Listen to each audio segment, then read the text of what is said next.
There are many things you can be the strongest of in One Piece, ranging from being Emperor of the Sea to being the strongest swordsman. But a question that nobody has ever really seemed to answer is who is the strongest warlord, and there are some top contenders for this. Individuals who wield so much power and respect that they might as well have the potential to become an actual emperor, and then there's some that are just at the bottom of the list. So who's who, and where do they rank? Well, I think the bare bones bottom of the list has got to be Hanafuda, who's probably the only warlord we've never seen on screen because he only appears in the Ace Light novels. Also, funny enough, technically the only warlord that is a zone user, so, you know, that's funny. Anyway, he ended up getting beaten by Ace completely off screen because it happened in the light novels, and he was actually beaten off screen by other pirates, and those are the ones that took him out. So yeah, definitely bottom tier. Next, I would have a hard time putting anybody that lost to pre-time skip Luffy any higher than the second tier of the list, because let's be honest, if you couldn't beat Luffy without Haki, it's really hard to picture you beating him with it. So unfortunately, that does mean that Crocodile, who lost him in Alabasta, and Moria, who lost him in Thriller Bark, are both out of the running, even though I think they're very cool and in their own way powerful characters. They just lack overall. Next, I would strongly have to say that being a contender for being a warlord usually highlights that you're a pain in the government's ass, so being captured by the Marines in any capacity is usually a good indicator that you're probably not super strong, actually. Which kind of sucks because one of my favorite Straw Hats ends up here with Jinbei. I mean, I know he was technically arguing with the government and that's how they were imprisoning him, but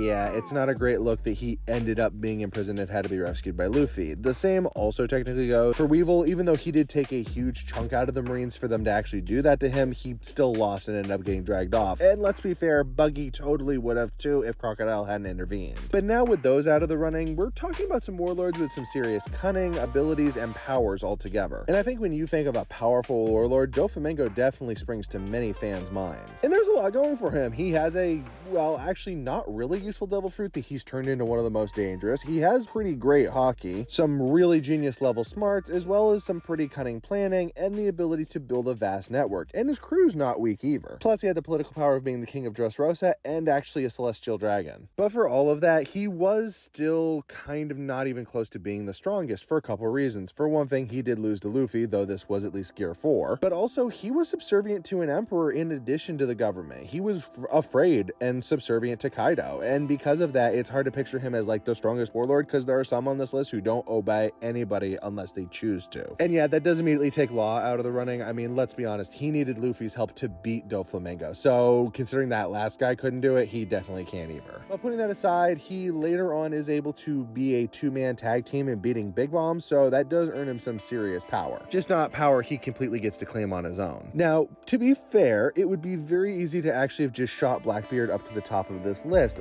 but he's not for two specific reasons. For one thing, I think more people associate Blackbeard with being an emperor than they actually do being a warlord, and that's fair. Technically, he was only in the job for like 2 weeks. He technically wouldn't have even finished a month's trial at a job, so no, I don't really think he qualifies for that. And on that similar idea, he's really more known for being an emperor than he is a warlord. I mean, don't get me wrong, I think all warlords have the potential to be emperors, but some cap it off, some have mental limitations, so on and so forth. So now we really work our way into the top 3, and I know my number 3 is going to be surprising for some people because they probably thought he would have been lower, but it's Bartholomew Kuma. No, Kuma seems weird because he was never really a pirate, and how he fell into the world government service makes it seem odd, but hear me out on this. For one thing, his devil fruit is so powerful, being able to block basically any attack, being able to inflict pain from large distances, being able to clear out large areas using teleportation, basically. And all of that's on top of the fact that as a Revolutionary Army founder, he has incredible hockey and physical ability. And that's really to say nothing of the potential that his Buccaneer bloodline gives him. And it's also really fair to say that technically, had the circumstances around Bonnie never materialized, it's entirely possible the world government never even would have come close to catching Kuma, or forcing him to become a warlord and then a cybernetic weapon for them. So I think altogether, he definitely earns this position. If he wasn't incapacitated right now, he might even be higher. And that leaves us with the last 2, and honestly, I feel like these 2 really could be interchangeable because we have an interesting mix. One is a person who has